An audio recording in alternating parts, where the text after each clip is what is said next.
Il est 8h, bienvenue. Votre matinale info, c'est jusqu'à 9h avec Nikos Aliagas. Le journal est présenté par vous, mon cher David Doucan. Bonjour. Bonjour Nikos, bonjour à tous. À la une de l'actualité ce matin. Michel Platini aura passé 15 heures en garde à vue. Les policiers enquêtent sur l'attribution de la Coupe du Monde 2022 au Qatar. Récit et explication dès le début de ce journal. La réforme de l'assurance chômage, dégressivité pour les cadres, durcissement des conditions d'accès aux droits. Voilà pour les salariés. Et les entreprises alors, le système de bonus-malus anti-contrat court est-il réellement dissuasif? La réponse dans un instant. Et puis il y avait de l'ambiance cette nuit à Orlando en Floride. Le président Donald Trump a lancé la campagne pour sa réélection en 2020. Vous l'entendrez dans cette édition. Et juste après le journal, l'analyse de Vincent Herouet sur le coup d'envoi de la campagne de Donald Trump. Et puis à 8h15, Audrey Crespo-Marat qui reçoit Louis Alliot, député Rassemblement National et candidat aux élections municipales à Perpignan.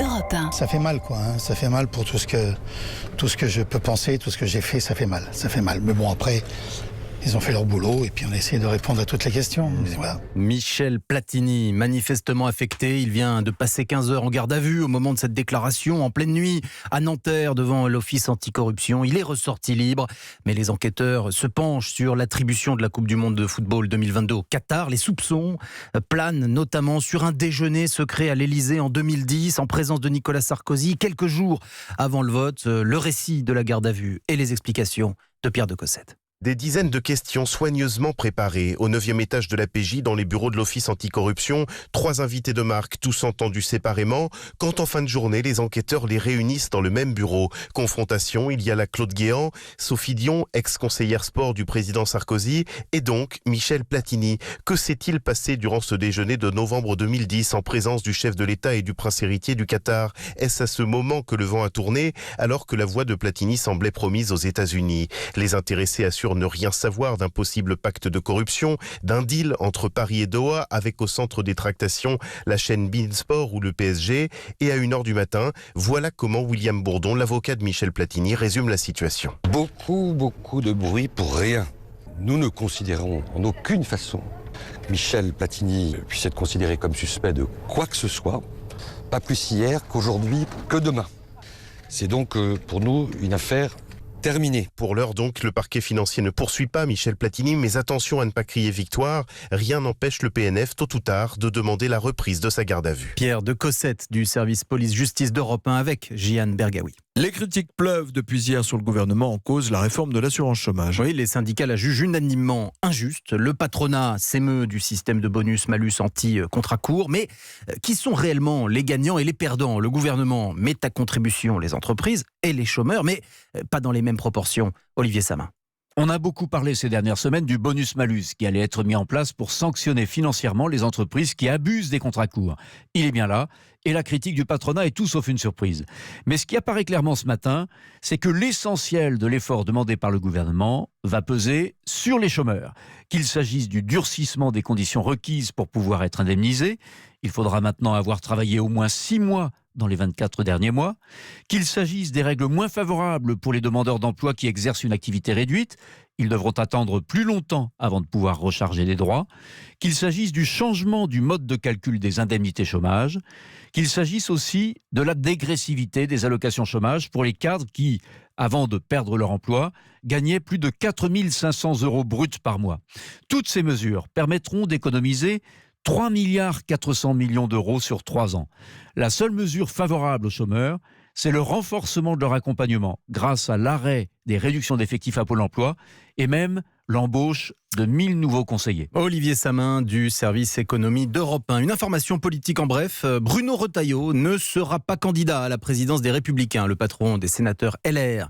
L'annonce dans les colonnes du magazine Le Point. Il ne veut pas, dit-il, générer une nouvelle guerre des chefs. La voie est donc libre pour Christian Jacob. Le procès Balkany touche à sa fin. Oui, et c'est au tour de la défense de s'exprimer. Maître Éric Dupond-Moretti plaidera contre ce qu'il appelle une justice sur le mur de l'exemple. Tout l'enjeu pour l'avocat de Patrick Balkany sera de démontrer le caractère excessif de la réquisition du parquet la semaine dernière. Le procureur demande 7 ans de prison ferme pour blanchiment de fraude fiscale et corruption passive. Salomé Legrand. Tout au long du réquisitoire, il a grommelé à intervalles réguliers derrière son client qui faisait de grands noms de la tête. Éric Dupond-Moretti, deuxième vedette de ce procès-spectacle suivi par un public chaque jour plus serré sur les bancs, va donc investir le prétoire tout à l'heure pour son monologue final. Si Balkany a reconnu la fraude fiscale, il réfute tout blanchiment, toute corruption. « Je n'ai dépensé que de l'argent familial », martèle depuis le début le maire de Levallois, dont l'avocat va réclamer qu'il ne soit pas cloué au pilori de l'exemplarité.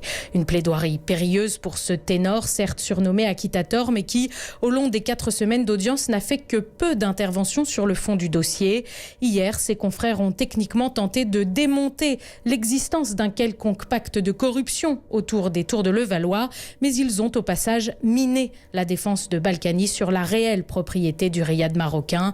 Maître Dupond-Moretti qui va en outre devoir trouver une parade à l'arrogance affichée à longueur d'audience par son client. Salomé Legrand du service police-justice d'Europe 1. Le monde a battu un triste record en 2018. Plus de 70 millions de personnes ont dû quitter leur foyer en raison des guerres ou des persécutions. 2 millions de plus qu'en 2017.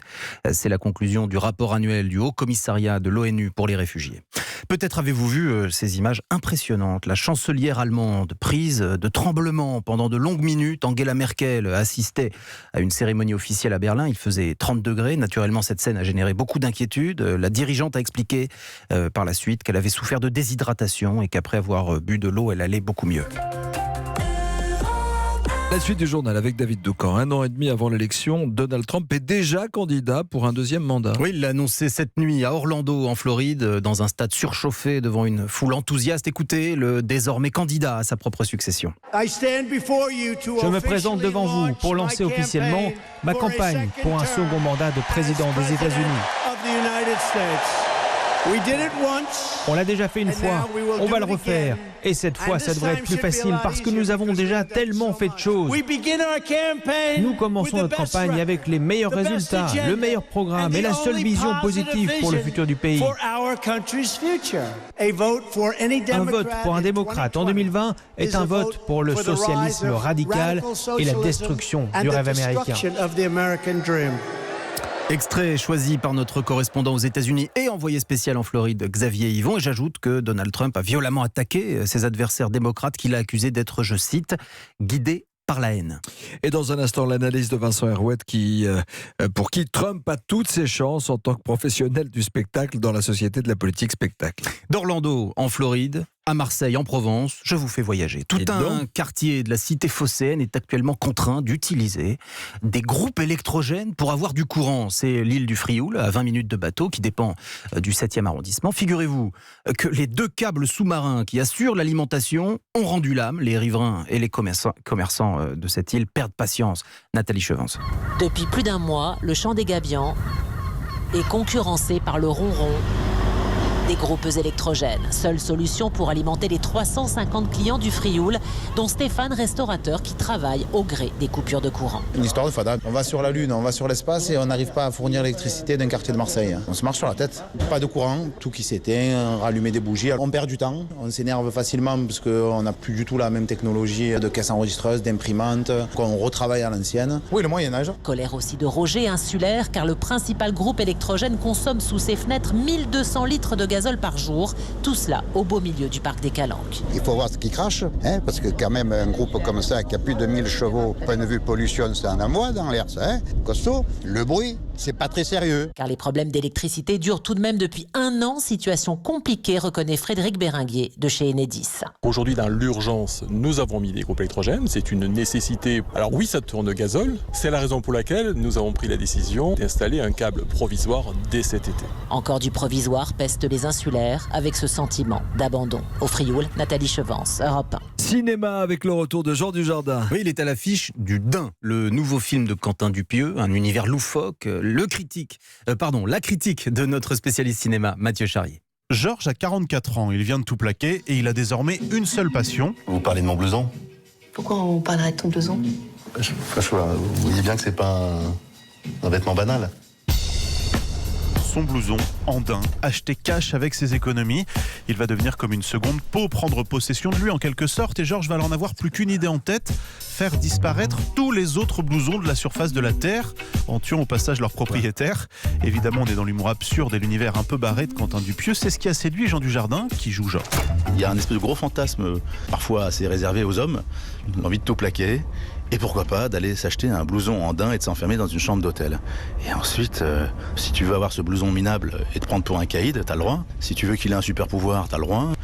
On est dans une espèce de régression, mais pas enfantine, une régression plutôt animale. Une régression qui en tout cas amuse et surprend le spectateur. Loin des codes habituels du cinéma, 1h17 de défouloir et de plaisir. Jean Dujardin lui va bientôt commencer le tournage du nouvel OSS 117 qui devrait se dérouler sous l'ère Giscard d'Estaing sur fond d'affaires des diamants de Bocassa. Les bonnes infos de Mathieu Charrier du service culture de Vous aimez ma veste andin ? Oui, j'aime beaucoup. Non, vous avez une chemise en jean qui est effectivement osée. C'est osé. Vous le saviez, vous, que le prochain OSS se déroulerait sous Giscard, sur fond de l'affaire ? Vous le saviez ? Je le savais parce que j'en avais parlé, pardonnez-moi, avec l'intéressé. C'est votre dada. Ouais. Oh là là. La Coupe du Monde de football, Nikos ? Évidemment. Je vous donne des nouvelles de nos Françaises. Les Bleus sont arrivées hier au Havre, où elles disputeront dimanche leur 8e de finale. On ne connaît pas encore leur adversaire, mais il y a toujours cette ferveur. Des centaines de fans ont assisté à leur entraînement. Et puis sachez, par ailleurs, que les Brésiliennes se sont qualifiées en battant l'Italie 1-0. L'Italie qui ira également en 8e de finale.